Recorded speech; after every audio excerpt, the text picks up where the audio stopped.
Okay, Sophia, what is this week's memory verse? Romans 10:9. If you declare with your mouth Jesus is the Lord and believe in your heart that God raised him from the dead, you will be saved. Today for story time, we'll be reading A Bedtime for Bear by Bonnie Becker, illustrated by Katie McDonald Denton. Everything had to be just so for Bear's bedtime. His glass of water had to sit on the exact right spot on his bedstand. His favorite pillow must be nicely fluffed.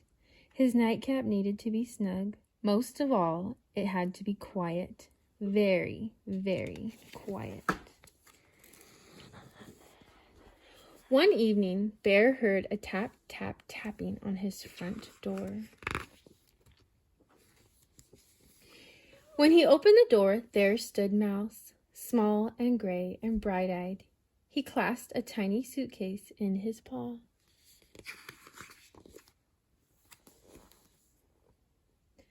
"I am here to spend the night," exclaimed Mouse, with a happy wiggle of his whiskers. "Surely we agreed on next Tuesday," protested Bear.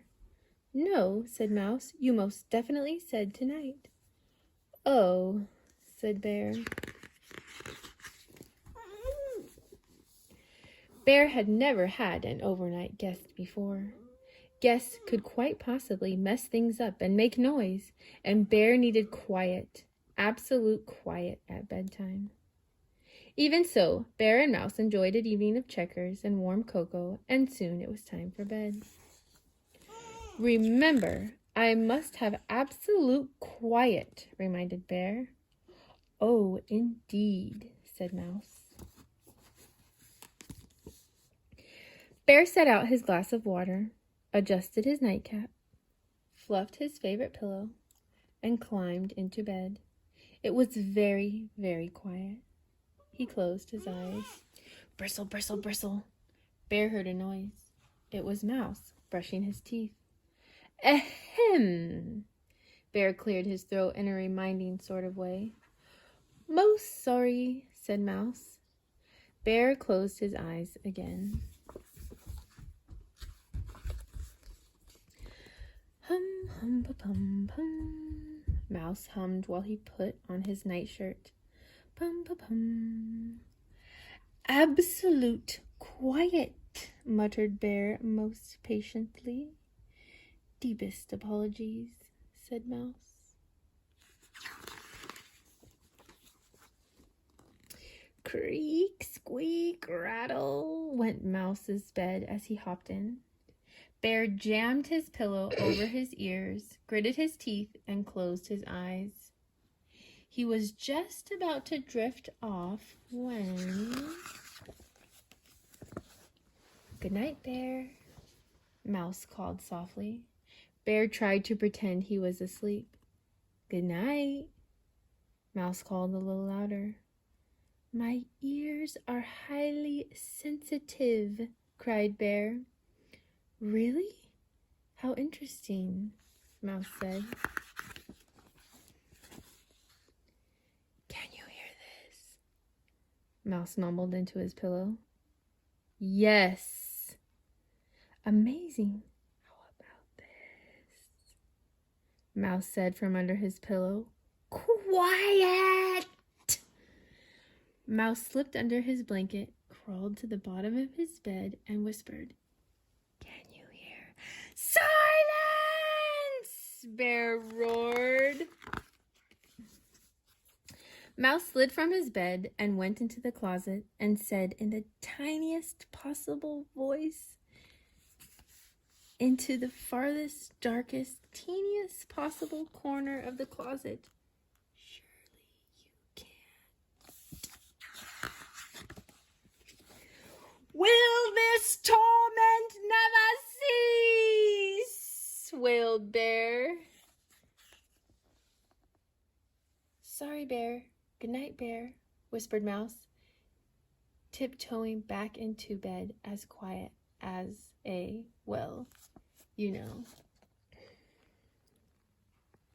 Bear fluffed his favorite pillow, adjusted his nightcap, and waited. But there was no more sound from Mouse. At last it was quiet. very, very quiet.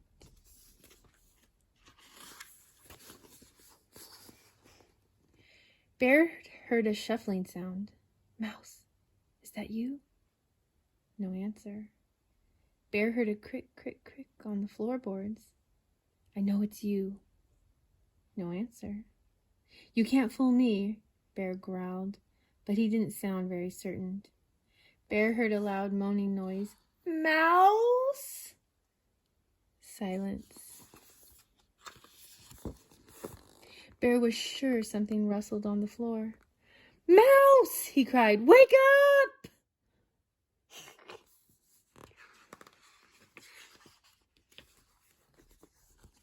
Mouse stumbled out of bed, small and gray and sleepy-eyed. What is it? But Bear couldn't see any rustly, moany sort of thing in his room. His room looked quite like it always looked. Nothing, lied Bear, still clutching his blanket to his chin. I must have been talking in my sleep. Bear chuckled. Ha ha ha, but it was rather quivery. Ah, said Mouse with a glance at Bear. Could I peek under your bed? Asked Mouse. Sometimes I like to check for things, you know. Well, if you insist, said Bear. Nothing, said Mouse from under the bed. You'll want to check behind the curtains, I suppose, Bear said. All clear, declared Mouse a moment later. You'd better check the closet, offered Bear. Then you won't be the least bit nervous. Mouse came out of the closet, dusting his paws. Not a thing. Thank you, Bear. Good night. Wait, said Bear. You'll want a bedtime story, I expect, said Bear. For your nerves? For my nerves? Said Mouse. Oh, indeed, I'm quite shaken. Then, with an eager flick of his tail, he settled on Bear's favorite pillow. And Bear told him all about the adventures of the brave, strong bear and the very frightened little mouse.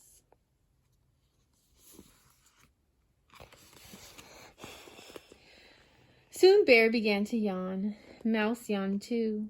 Good night, Bear, said Mouse. Good night, Mouse, Bear mumbled. Then Bear began to snore loudly, but Mouse just smiled. And soon Mouse and Bear were fast asleep. The end.